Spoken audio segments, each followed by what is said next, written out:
The final notice was in her hand, and the man at the counter was still sitting there, and she had forgotten he was there, which is how she ended up reading it out loud without meaning to. Not all of it, just the part that said 30 days, just those 2 words, 30 days, in the voice of someone who has been holding something heavy for so long that their arms have finally given out. She put the paper face down on the counter and pressed both hands flat on top of it and looked at the ceiling and did not. She had decided months ago that she was done crying in this building. This building deserved better than her seers. She had put too much of herself into these walls to water them with grief. The man at the counter said nothing. She had forgotten he was there. She looked at him. He was looking at his coffee cup, giving her the privacy of his not looking, and something about that small, deliberate subtlety broke something open in her chest that she was not prepared for. She said, to no one in particular, to the empty diner and the late night and the 30 days pressing up through the paper under her hands, I don't know what I am going to do. But he looked up then. His eyes were steady and dark and carrying something she recognized without being able to name it. He looked at her the way you look at someone when you understand exactly what they mean and you are not going to pretend otherwise. He said, "Flee about it," and she did. She told him everything, and that was the beginning and the middle and eventually the whole story. But to understand what it meant, you have to go back to the first Tuesday. Before we go any further, if you are new here, please subscribe to this channel right now and share this video with someone who needs to hear a story like this today. Drop a comment below and tell me what you think is going to happen next, because this story is about to go places nobody sees coming. Your support means everything, and it keeps these stories coming every single week. Now, let us go back to the first Tuesday, because that is where everything started. Her name was Claire. She was 41 years old, and she had the kind of face that had gotten more interesting as it had gotten older. The kind of face that had lived in it, that had lolled hard and made difficult decisions in the middle of the night and come out the other side, still standing. She had brown hair she kept pulled back when she worked, which was always, and she moved through her diner with the particular efficiency of someone who has done every job in the building and knows exactly how long each one takes. She had opened the diner 6 years ago with money she had saved over a decade of working other people's restaurants. Every dollar of it was hers.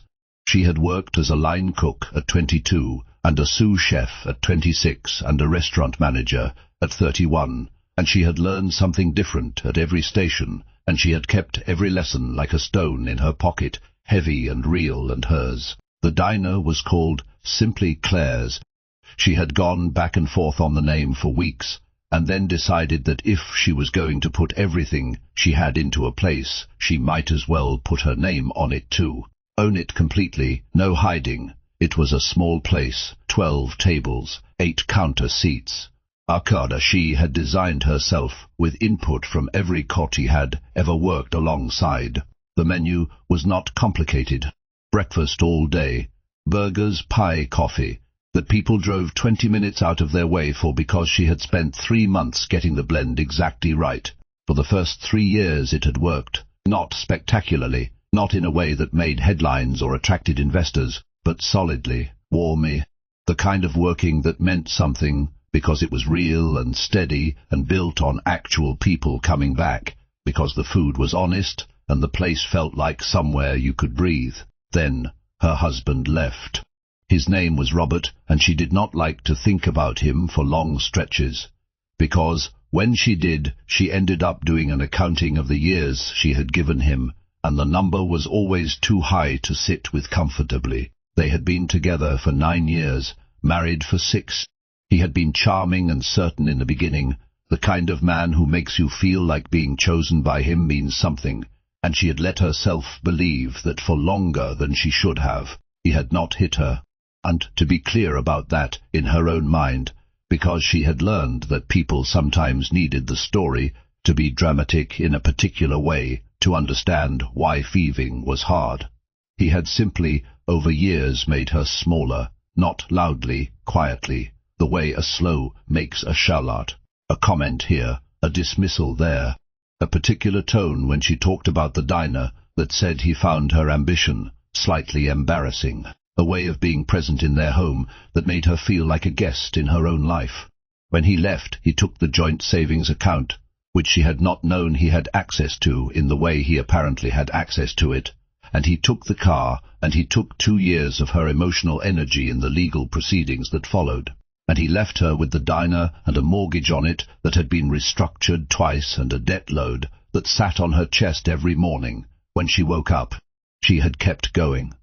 That was the thing about Claire. She kept going not because she was fearless, but because stopping had never once presented itself to her as a real option. The diner was hers.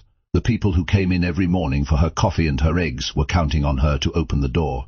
Her 2 employees, a cook named Sal, who had been with her from the beginning, and a part-time server named Joy, who was putting herself through nursing school, were counting on their paychecks. She kept going for all of them, and she kept going for herself, and some mornings she kept going simply because she had already put her shoes on, and it seemed wasteful to sit back down. But the numbers had been getting harder for 2 years. The rent on the building had gone up. The food costs had gone up. A new breakfast place had opened 4 blocks away with venture capital money and a social media presence and prices she could not match because she did not have investors absorbing her losses. She had lost about 15% of her morning traffic in 8 months. 15% does not sound like much until you are running on margins as thin as hers, and then it sounds like everything. She had been to the bank twice. The first time they had restructured again, polite with the expressions of people who are being kind now because the alternative conversation is coming later. The second time they had been less polite. The letter that arrived on a Tuesday in October, the Tuesday everything changed, was the third conversation, the one that said 30 days.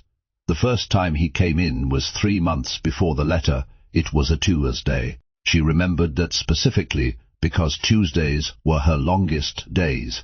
She opened at 6 in the morning, and on Tuesdays she stayed late to do the week's accounting after closing, because the quiet of the empty diner at night was the only place she could think clearly enough to face the numbers. She had sent Sal home at 9.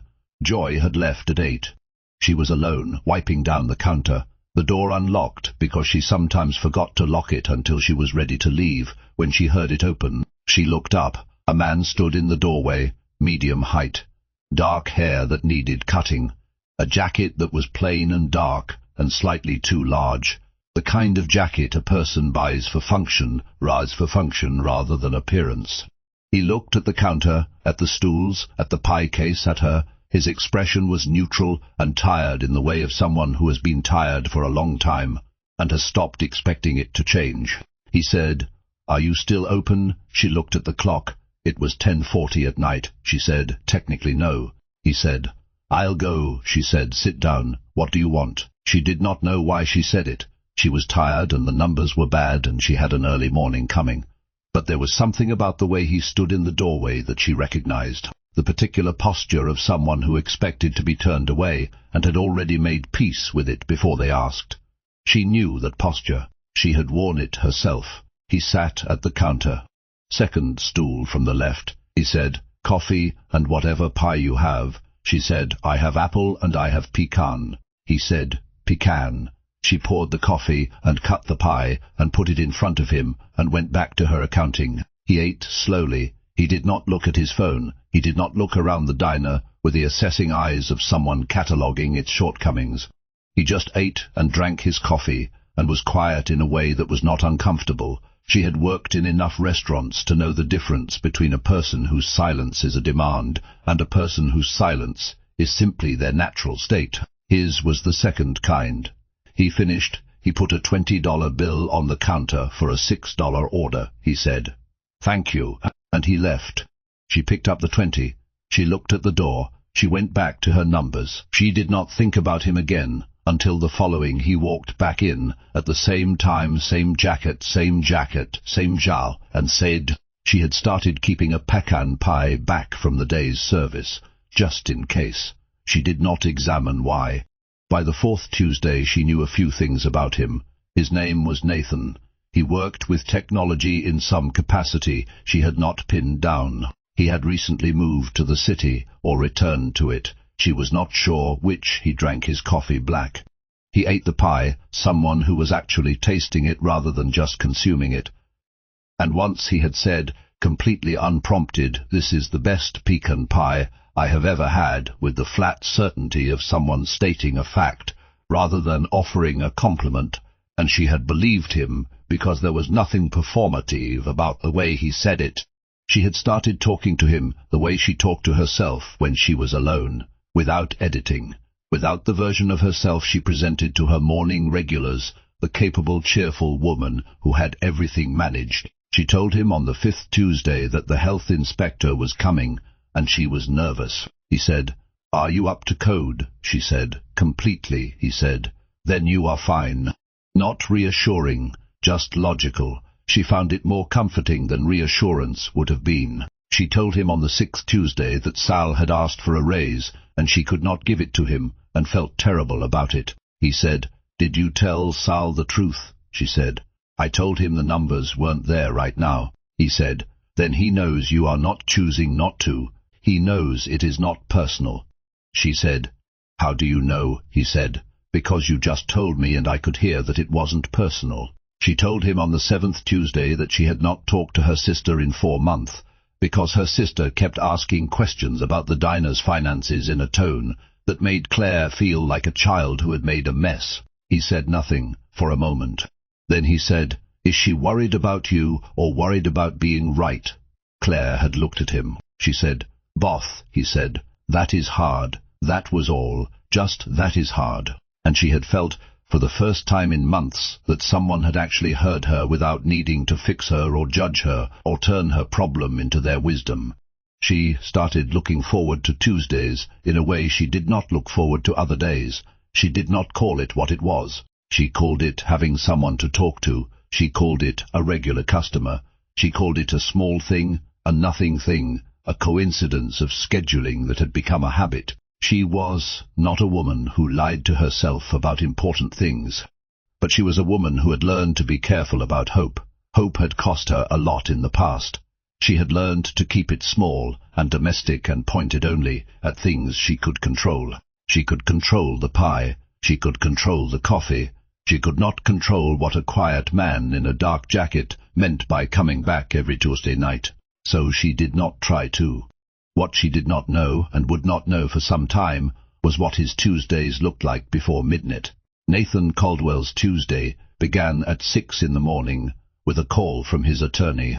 It continued through a 2-hour session with his financial advisor, going over the structure of the trust his father had left, which was complicated in the way that things are always complicated when a man builds a large thing and then leaves without explaining all of it. It in conference call with the 3 remaining members of his former company's board, men he had known for 15 years, men he had trusted, men who had voted against him in the most painful professional moment of his life, 14 months ago, when they had decided the company he had built should go public over his explicit and repeated objections. He had won that battle eventually, sold the company on his own terms, not theirs, after a year of the kind of legal and strategic maneuvering that leaves a person feeling like they have been turned inside out. The sale had made him extraordinarily wealthy and had cost him something he could not fully account for yet. His father had died 3 months before the sale closed, which meant he had gone through the hardest professional fight of his life without the one person whose opinion he trusted completely, and then he had won and had nobody to call. He had not built the company to be wealthy. He needed to say that because people always assumed. He had built it because he genuinely believed that the technology they were developing would make things better for people in ways that mattered. Simple ways, medical record systems that actually communicated with each other, logistic software that helped small businesses compete with corporations, tools that solved real problems for real people. He had started it at 28 in a rented office with 4 people and a shared belief that useful was more important than impressive. When it grew beyond what he expected, he had tried to stay close to what it was supposed to be. He had not always succeeded. The larger it got, the more it demanded of him and the further he felt from the thing that had made him want to build it. By the end he was spending most of his time managing personalities and placating investors and fighting his own board. And he had not sat with an actual engineer to talk about an actual problem in over 2 years. After the sale he had done what the people around him expected. He had taken meetings, he had looked at new sellers. He had sat in rooms with other wealthy people talking about opportunities, and he had felt, in each of those rooms, like a man wearing a costume of himself. His father had died of a heart attack on a Wednesday morning in his home in Ohio. Nathan had gotten there in time to sit with him at the end, but not in time for his father to be fully conscious, and he had sat in that hospital room, holding his father's hand, talking to him the whole time, not knowing if any of it was heard, and not being willing to stop just in case. His father had been a high school school science teacher for 35 years. He had been the kind of man who was deeply interested in everything, who asked questions because he genuinely wanted to know the answers, who made the people around him feel like their thoughts were worth having. Nathan had learned more about how to run a company from watching his father run a classroom than from any board meeting he had ever attended. He missed him every single day with a sharpness that had not dulled the way people promised it would. He had moved to this city 14 months ago, after the sale, after the grief, after the legal battles, after all of it. He had an apartment on the 42nd floor of a building downtown that was beautiful and quiet, and felt like a hotel he was staying in indefinitely. He had tried to sleep and mostly couldn't. He had tried to rest and didn't know how. He had started walking at night because his body needed to move and his mind needed the city around it, to have something to process other than itself. He had found Claire's diner on a Tuesday night in July by walking past it and seeing the light on inside and feeling, for a reason he could not entirely explain, that a light on inside a small place at nearly 11 at night was the most honest thing he had seen in months. He had gone in, not because he was hungry, but because he wanted to be near something honest. He had come back the next Tuesday, and the Tuesday after that, and every Tuesday since for the same reason. Not for the coffee, though the coffee was genuinely extraordinary. Not for the pie, though the pie was the best he had ever eaten, and he had eaten in restaurants on 4 continents, and knew what best meant. He came back because she was there, because she talked to him like a person, because she did not know his name in the way that his name meant anything, and so everything she said to him was real in a way that almost nothing in his life had been real for a very long time. He had thought about telling her. He had constructed the conversation several times on the walk back to his apartment on various dati. It never resolved into anything that sounded right. By the way, I am worth more money than you can probably picture, was not a sentence that led anywhere good. He was not ashamed of what he had. He was simply aware, with great precision, that knowing it changed things. It had changed things with every person he had told since the sale. The way they looked at him shifted. The way they listened shifted. He became a resource or a status or an opportunity, and the conversation he was actually trying to have, the P-Lane real one, the one that happened at midnight over coffee and P-Shy-B cow, became a PM2. He was not ready to lose that conversation. He told himself he would tell her when the time was right. He told himself he was not deceiving her, just waiting. He was honest enough with himself to know that these were the same thing, and that the longer he waited the harder the telling would be. He was not fully ready to be honest with himself about that yet.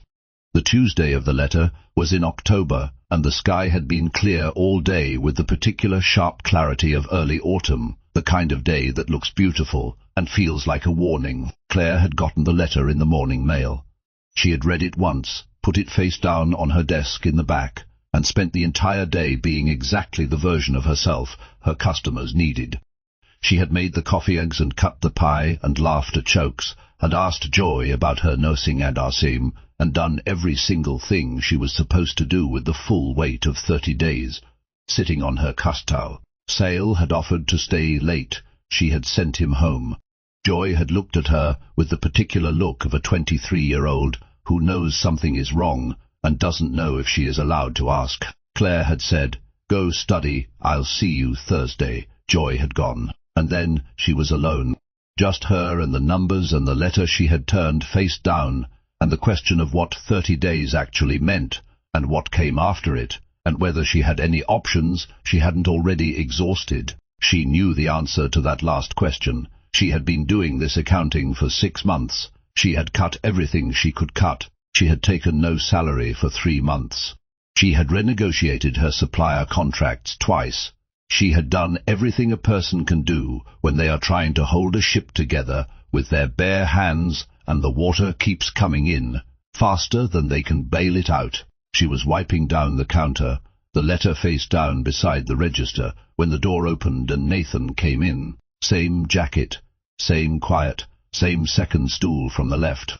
She poured his coffee without being asked. She cut the pecan pie. She put it in front of him. She went back to the counter, and she picked up the letter, and she read it again, the whole thing this time. And when she got to 30 days, she said it out loud without meaning to, and then put it face down and pressed her hands over it, and looked at the ceiling. She had forgotten he was there.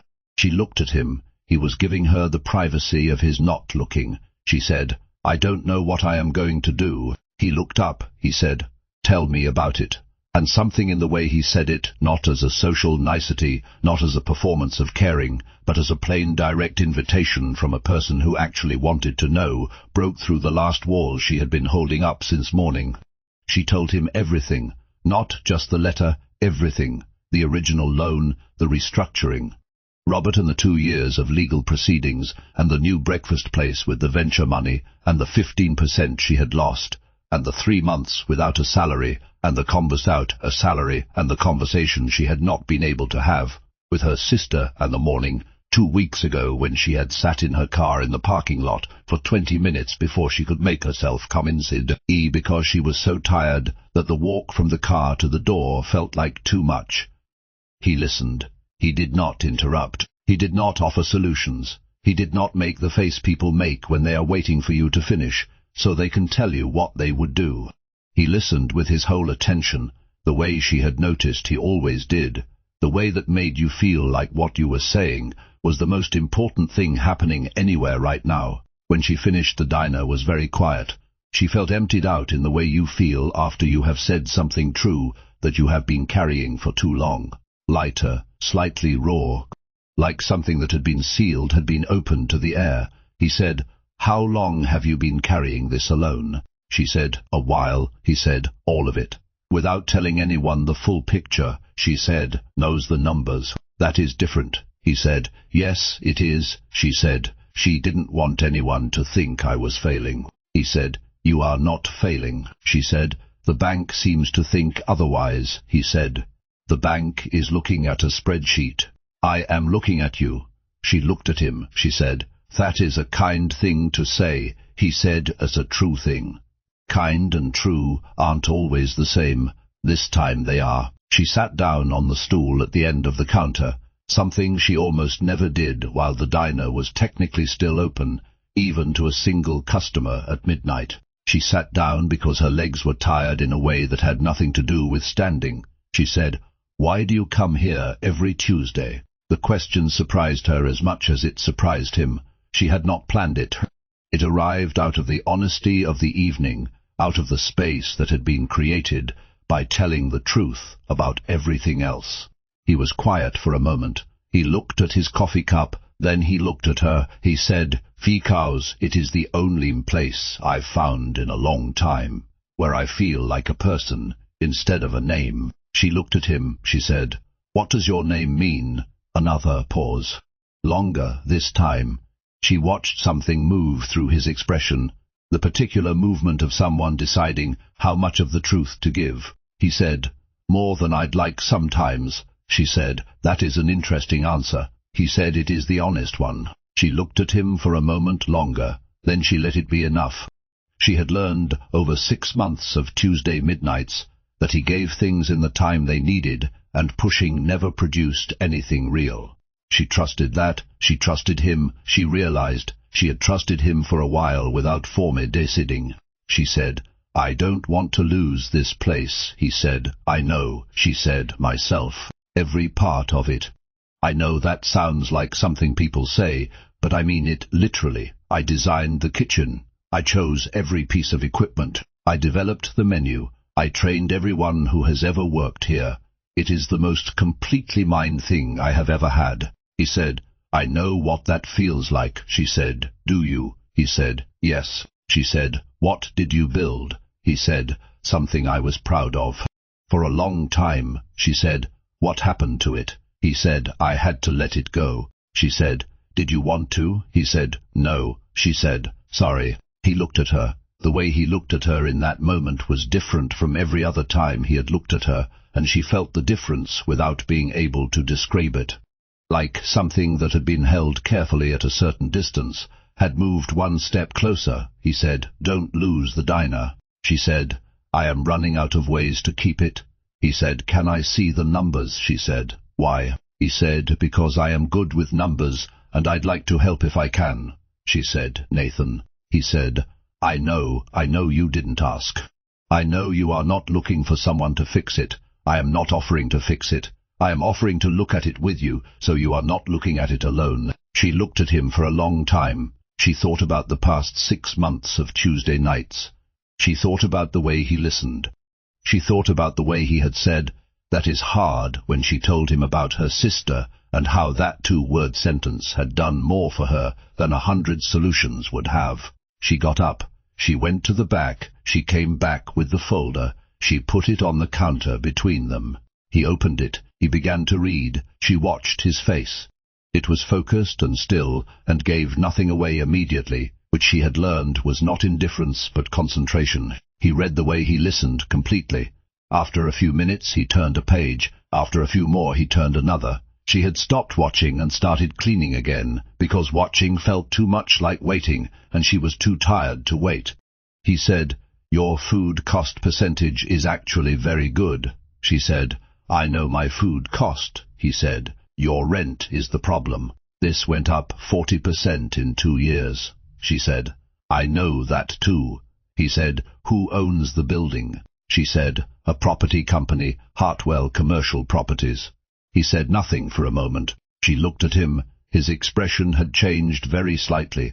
She couldn't read what had changed. He said, have you talked to them directly? Not through the bank, directly. She said, I talked to a leasing agent 8 months ago. She was sympathetic and useless. He said, have you talked to whoever actually owns it? She said, I don't know who actually owns it. It is a company, he said. Companies are people. Someone owns it. She said, I wouldn't know where to start. He said, I might. She looked at him. She said, Nathan, who are you? The question arrived the same way the first one had, out of the truth of the evening, out of accumulated detail that had been building for months, without her assembling it into a picture until now. The jacket that was plain but well made. The way he talked about numbers with a fluency that was not academic but operational. The way he said companies are people. Someone owns it, the way a person says something they know from direct experience. The way he had said, I had to let something go, said it with the weight of someone who had let something go that was significant enough to carry. He closed the folder. He put his hands flat on the counter. He looked at her with an expression she had never seen on him before. Not the focused, listening expression, but observing expression, something more open than either of those. Something that looked, she thought, like a person standing at a door. They have been standing outside for a long time, finally deciding to knock out. He said, my name is Nathan Caldwell. She waited. The name meant nothing to her immediately. He said, I started a technology company. When I was 28, it grew into something larger than I planned. I sold it 14 months ago. She said, how large? He said, large enough that the sale was reported in most major financial publications. She was quiet. She was doing the arithmetic of everything she knew about him, and this new information and the picture that was forming was not the picture she had been carrying. She said, how large, Nathan? He said a number. She sat very still. The number he said was not a number she had personal context for. It was not a number that existed in her daily life. It was the kind of number that lives in headlines and financial reports, and the mouths of people on television talking about the economy. It was, she understood in a slow and somewhat dizzying way, an extraordinary amount of money. She looked at him. He was watching her with the careful attention of someone who knows they have just changed something and is waiting to understand what it has changed into. Lee, she said. Washi said. He said. Yes, she said. And sitting at my counter, he said. She said. Drinking a $5 coffee. He said, the best coffee I've had in years. She said. And you didn't tell me. He said. No. She said. Why? He said. Because when you don't know, you talk to me like a person, and I needed that more than I knew how to explain. She looked at the folder between them. She looked at her hands. She thought about 6 months of Tuesday nights. She thought about every honest thing she had said to him, every unguarded truth, every moment of real that she had allowed herself, because she had believed, somewhere underneath the talking, that he was simply a man passing through who happened to come back each week. She said, Did you feel good about that, letting me not know? He said, No, less and less. Wes, she said. Then why didn't you tell me sooner? He said, Because I was afraid of what you'd do with it. She said, What did you think I'd do? He said, Change. The way everyone changes when they know. She said, Change how? He said, Start seeing the money instead of me. She was quiet for a moment. Then she said, I need you to understand something. He said, Okay, she said.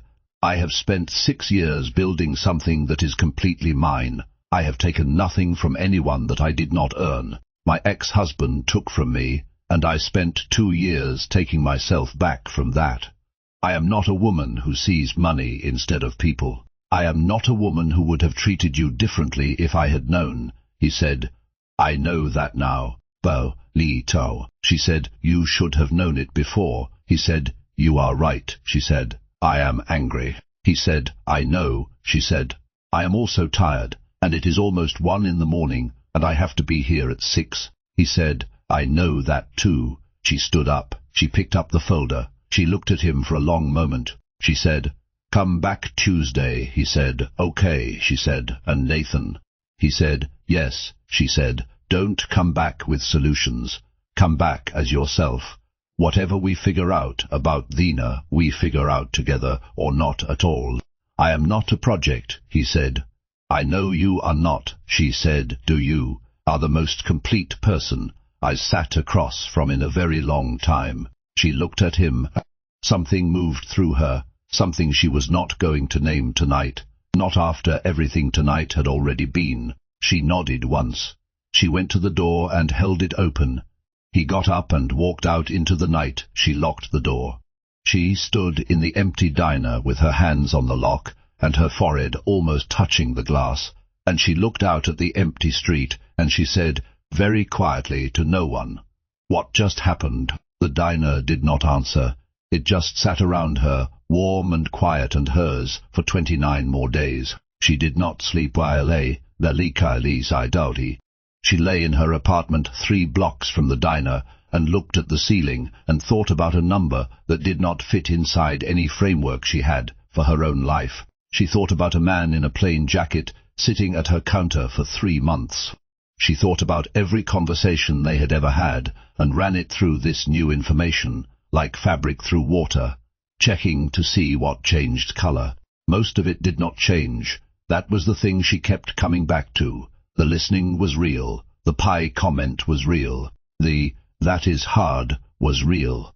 The way he had looked at her tonight when she laid everything out, the 30 days and the numbers and the years of holding it alone, that had been real in a way she could feel in her body as real. What was not real was the frame, the story she had built around him, the man just passing through, just a regular, just a quiet person finding his footing in a new city.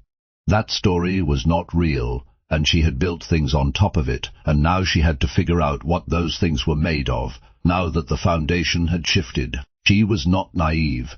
She understood that a man with what he had, sitting at her counter, had made a choice. She understood that the choice said something. She understood that the way he had looked at her tonight said something more. She was also a woman who had made one very large mistake with a man who had turned out to be a different person than she believed him to be, and the scar tissue from that was still there under everything, still tender when pressed. She was not going to let that scar tissue make her afraid of everything that moved, but she was going to be careful and honest and clear about what she needed. She needed the diner. That was first. Everything else was second. She fell asleep near 3 in the morning and dreamed about something ordinary that she forgot by the time her time put FD5. She did not hear from him between that Tuesday and the next. She had not expected to. They had no way to reach other, she razzed, which struck her as strange given everything. 3 months of Tuesday nights, and she did not have his phone number. She had not needed it before, t'd always simply, and so had he.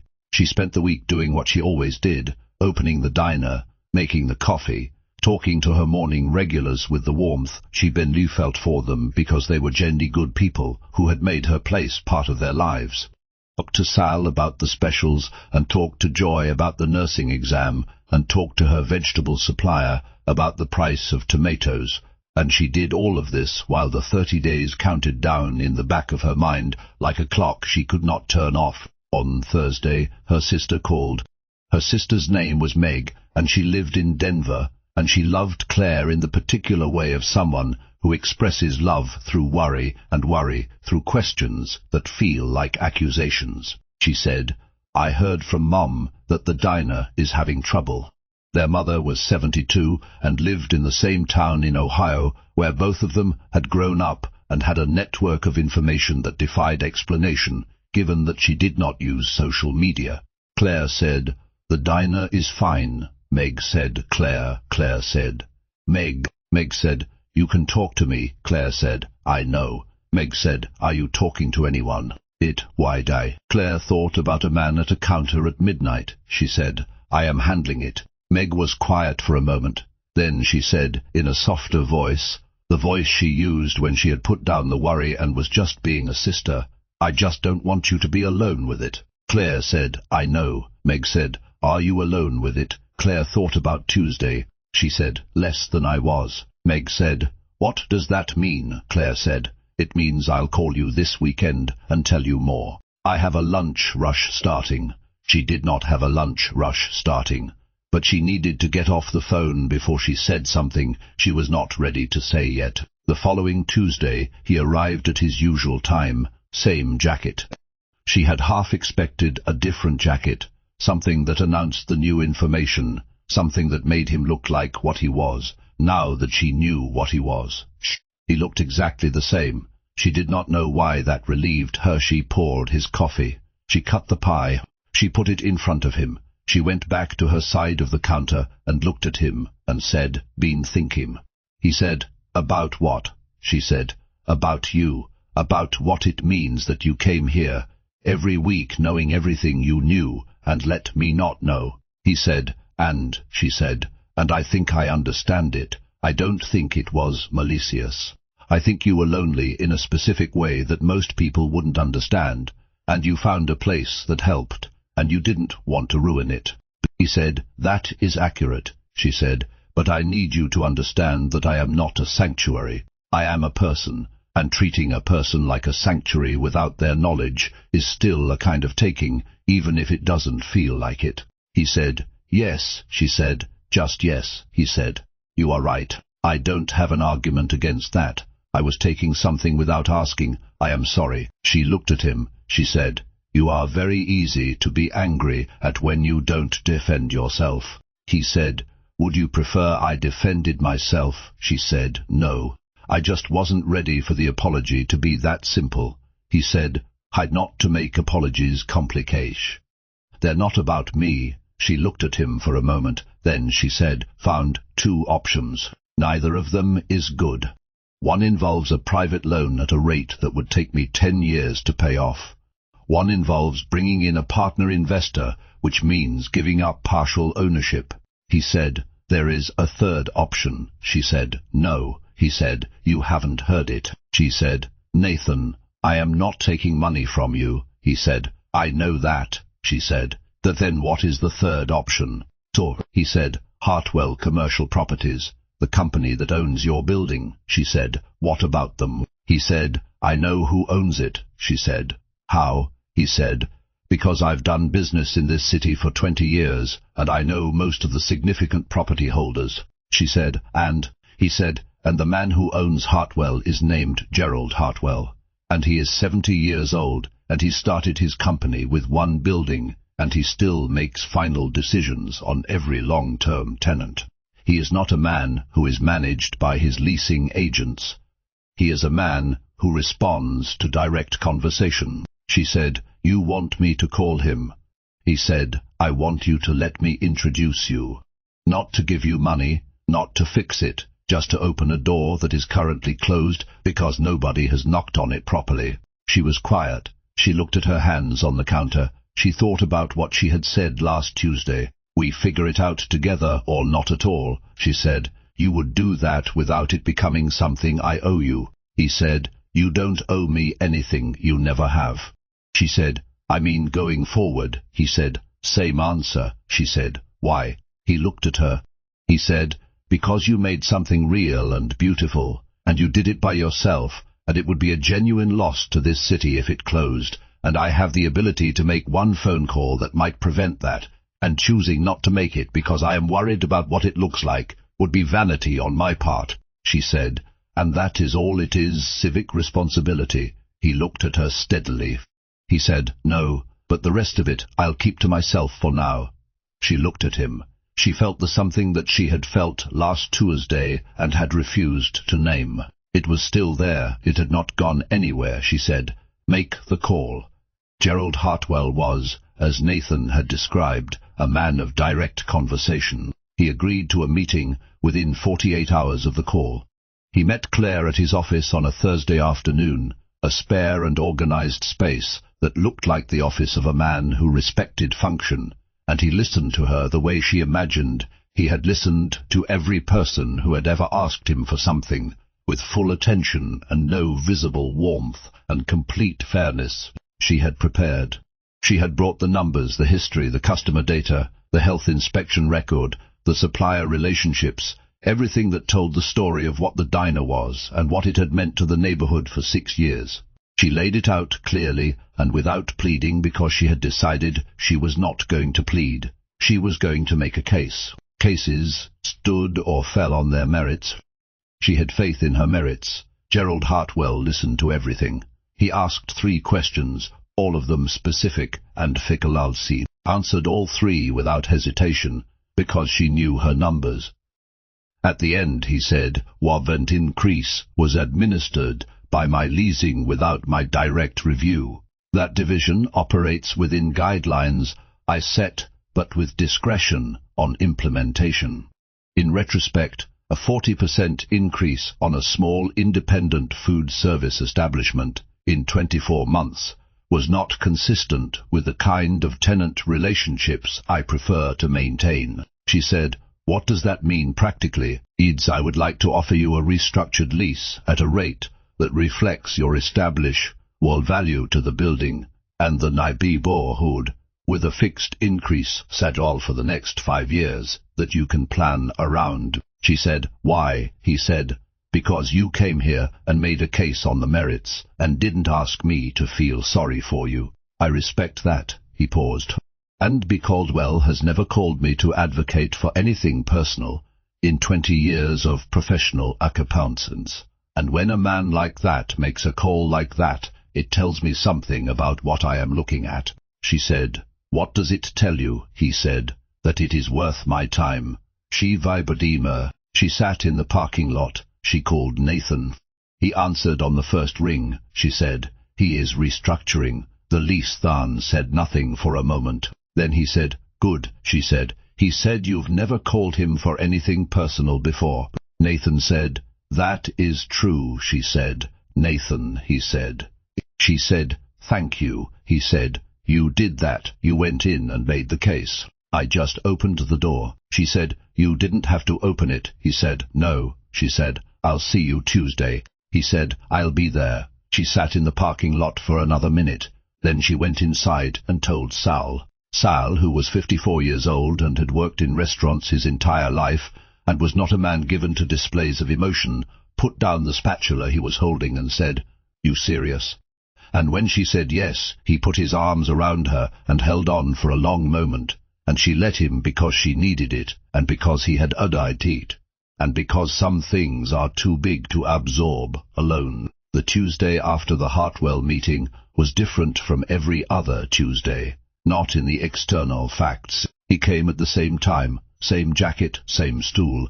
She poured the coffee and cut the pie, but something in the air of the diner had changed. Something had been released. The 30-day weight was gone, replaced by something that was not exactly lighter, but was at least breathable. And between the two of them, on either side of the counter, something that had been held at a careful distance for months had moved closer in a way that neither of them was pretending not to notice anymore. She said, "I called my sister." He said, "How did that go?"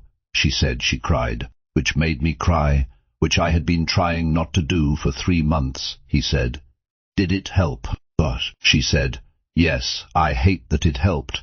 I wanted to be someone who didn't need it." He said, "Needing people isn't weakness." She said, "I know that intellectually," he said, "but not in your body yet." She looked at him. She said, "How do you know the difference?" He said, "Because I spent 20 years knowing intellectually that I needed my father, and not telling him clearly enough until it was almost too late. And the last conversation I had with him, where he was fully present, I told him directly. I said, 'You are the reason I know what I am doing and why I am doing it.' And he said, 'I know.' And I said, 'I need you to actually know it.' And he said, 'I actually know it.'" He paused. "That was 6 weeks before he died." She was very still. She said, "I am glad you had that conversation." He said, "Me too." She said, "What was he like?" Nathan talked about his father, really talked about him, in the way she had talked about the diner that first honest night, without etting or performance. He talked about a man who had taught high school science for 35 years and made every student feel like the questions they asked were the most interesting questions anyone had ever thought to ask. He talked about Sunday mornings in a kitchen in Ohio, making breakfast together, and his father explaining the chemistry of eggs with the same enthusiasm he brought to everything. He talked about the way his father had responded to the company's success, not with pride in the money, but with genuine curiosity about the problems it was solving. He talked about sitting in a hospital room talking to a man who may or may not have been able to hear, and deciding it didn't matter because the talking was true regardless. She listened. She did not interrupt. She did not offer solutions. She just listened with her whole attention, the way he had always listened to her, and she watched something in him, something that had been held tight for 14 months, slowly and carefully release. When he finished, the diner was quiet. It was past midnight. The city outside was going about its late business. She said, "He sounds like someone worth missing." He said, "He was." She said, "You are carrying it alone too." He said, "I was." She looked at him. He looked at her. The counter between them was narrow. It had always been narrow. She was only now letting herself notice how narrow. She said, "Nathan." He said, "Yes." She said, "The rest of it, the part you said you'd keep to yourself for now." He said, "Yes." "What?" She said, "I think now might be a reasonable time." He looked at her for a long moment. She held his eyes. She was done being a woman who looked away first. He said, "I came here by accident and stayed on purpose. I stayed because you are the most honest person I have sat across from in a very long time. Because you built something real with your hands and your mind and your stubbornness, and you have protected it with everything you have. Because you talk to me like a person and listen to me like what I say matters, and I had forgotten what that felt like." He paused. "Because somewhere around the 4th or 5th I stopped coming for the coffee." She said, "The pie, though." He said, "The pie is genuinely exceptional." She almost smiled. The almost became actual. He watched it happen with an expression she did not need to interpret. She said, "I am not easy." He said, "I know." She said, "I have a lot of scar tissue from someone who turned out to be a different person than I thought." He said, "I know, I was a different person than you thought too, in a different way. I am sorry for that." She said, "I know you are." He said, "I am not going to be a different person going forward." She said, I am going to hold you to that. I am counting on it. She looked at him across the counter. She thought about the first tune and the 20 after it, and everything they had said, and everything they had not said, and the way a single light on in a small place at midnight had brought him in out of the dark. She said, Same time next Tuesday? He said, Yes, but, she said. But what? He said, I'd like to see you before Tuesday. She said, When? He said, Tomorrow, if you are willing. Not here, somewhere that isn't our arrangement. Somewhere new. She thought about this. She thought about what it meant to step outside the frame they had built. She thought about the risk of it. She thought about the 30 days that were no longer counting down. She thought about her sister crying on the phone and what it had felt like to not be alone with something anymore. She said, There is a place 3 blocks from here that makes very good soup. They open at 11, he said. I'll be there at 11. She said, Don't be late. He said, I won't. She went to the door and held it open. He walked out into the night. She watched him go. She locked the door. She stood in her diner, the most completely hers thing she had ever had, and she felt something she had kept carefully small for a very long time begin, slowly and a little frighteningly to grow. He was not late. He was there when she arrived, standing outside the soup place in the morning light, same jacket, a cup of coffee from somewhere in his hand that he offered to her when she reached him. She took it. They went inside. They talked for 3 hours, not about the diner, not about the company, about everything else. About Ohio, where both of them had grown up in different towns, 60 miles apart. About the particular quality of Midwest light in October that neither of them could explain to people who hadn't grown up in it. About books, and about food, and about what they believed made a city worth living in. About what they had wanted to be when they were children. Her a chef, him an astronaut, and then an engineer, and then something he described as someone who built useful things, which she said sounded more like the first 2 combined than he probably realized, and he laughed, really laughed, in a way that changed his whole face. She learned things about him that the Tuesday nights had not given her. That he ran every morning without music because he needed the silence.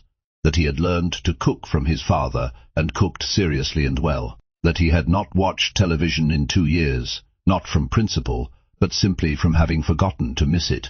That he read constantly everything, and that the book he was currently reading was about the history of small American manufacturing towns, which he said with a kind of self-awareness that acknowledged how on the nose it was. He learned things about her.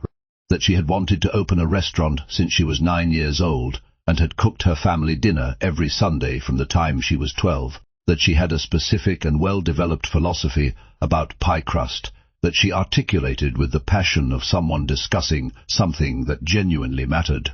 That she had a cat named Biscuit who was 15 years old and had survived the divorce and the diner crisis and everything else with the serene indifference of a creature who had decided the world owed him comfort and intended to collect. That she had not been on a date since before the divorce because she had been too busy and too careful and too tired, mostly too tired.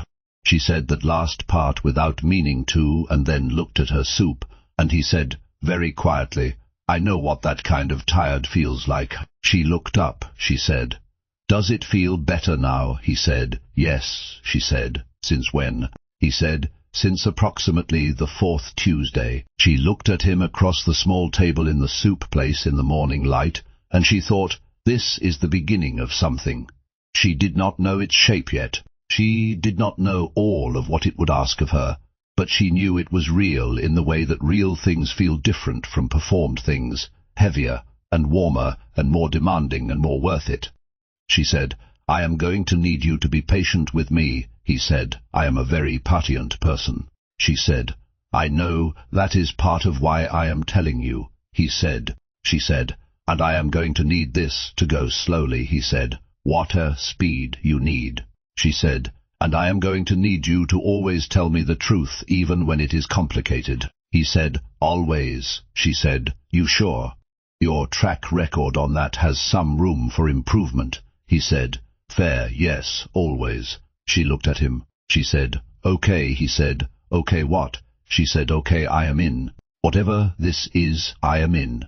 He looked at her. Something in his face that had been held carefully for a very long time simply let go.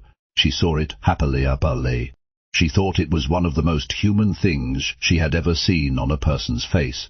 He said, "Thank you." She said, "Don't thank me yet. I haven't decided what I think about the jacket." He looked down at the jacket. He said, "What is wrong with the jacket?" She said, "Nothing. I just think you might own better ones." He said, "I might." She said, "Wear one sometime." He said, "Will that change things?" She said, "I'll let you know." Outside the soup place, the city went about its ordinary business. The morning light did what morning light does.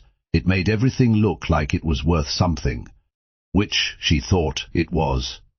3 months after that Tuesday, the Dana had its best quarter in 2 years, not because anything extraordinary had happened, because the lease restructure had given her the room to breathe that she had not had in 2 years, and when she could breathe she could think, and when she could think she made good decisions, and her good decisions had always been good enough. She gave Sal his raise. He said, "About time."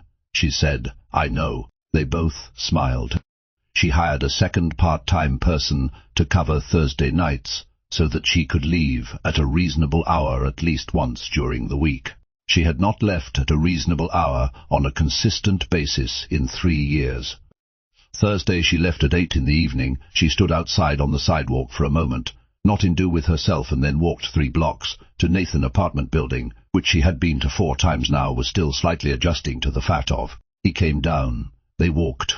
They walked for 2 hours through the city, talking about nothing important and everything important simultaneously. The way they always talked, the way she had come to understand, was simply the frequency they operated on together. When she got home at 11, she sat on her couch with biscuit on her lap and thought about the word together and decided she was not afraid of it the way she thought she would be. She called her sister that weekend and told her everything. Her sister cried again. Feshed said, "You have to stop doing that." Meg said, "I am not doing anything. You are doing it by telling me things that make me cry." Claire said, "He is very quiet." Meg said, "Is that good?" Claire said, "For me, yes, very." Nathan had gone back to work in the full sense. He had an office again, the one in the building downtown, and he was developing something new, not a company, not yet, more a direction, an idea about manufacturing and small American businesses, and what technology could do for them that it had not done yet, because most technology was built by people who had never worked in a factory or run a restaurant or kept a small enterprise alive through the kind of difficulty that doesn't make headlines but is heroic nonetheless. He had told her about the idea on a Tuesday night, talking it through over coffee and pie the way he talked through everything.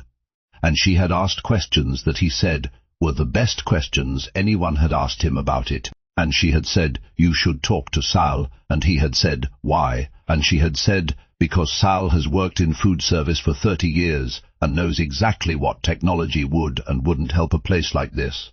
And Nathan had looked at her with an expression she recognized as the one where he knew she was right and wasn't going to argue about it. He had talked to Sal the following Thursday. Sal had talked to him for 2 hours. Sal had come to Claire afterward and said, "Your guy is smart." She had said, "I know," Sal had said. "He actually listened." She had said, "I know."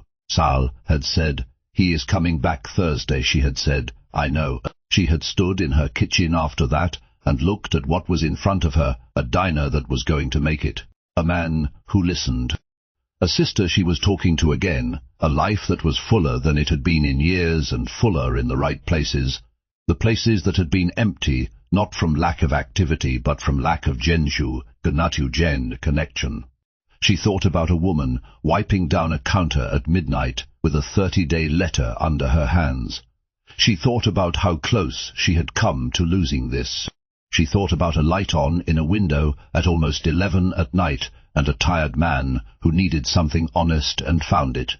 She thought some things exactly when they are supposed to. Not easily, not without cost, but exactly when they are supposed to. On a Tuesday in February, The last Tuesday of the month, she was closing up when she found a note under the coffee cup he had left on the counter. Not a text, an actual note, written on the back of a receipt in his handwriting, which was plain and clear and looked exactly like him. It said, "I have been thinking about what my father would have said about all of this. I think he would have said that building something useful is worth more than building something large, and that the most important thing you can build is a life with someone who sees you clearly. I think he would have liked you very much. I know I do, more than coffee and pie. Just wanted you to know." She stood at the counter, holding the note for a long time. Biscuit was at home. The diner was quiet. The city outside was doing what cities do at midnight, humming its low, continuous hum. She took out her phone and she sent him one text. It said, "More than pecan pie. Just wanted you to know." He replied in 30 seconds. It said, "That is everything." She put her phone in her pocket. She turned off the lights one by one, the way she always did, moving through her diner in the dark that wasn't quite dark, because the street light came through the windows and laid itself across the floors and counters and pie case, across everything she had built, everything she had held on to, everything that was hers. She locked the door. She stood outside for a moment in the February night. Down the street, a light was on in a window, someone else awake at midnight, holding their own version of all of this, their own ordinary, extraordinary life. She pulled her coat around her and walked toward home through the night, and she felt, with the clean, simple certainty of something true, that she was walking toward something and not away from anything, and that the difference between those two directions was everything. That is the whole story, not the big version, the real version. The one that happens in ordinary places at ordinary hours between two people who were both quietly losing something and found, without planning to, that they had something to give each other instead. A counter, 2 cups of coffee, 20-something Tuesdays, and the particular courage of a person who keeps the light on long after closing, just in case someone out there needs to find it. That is all it was. That is everything it was.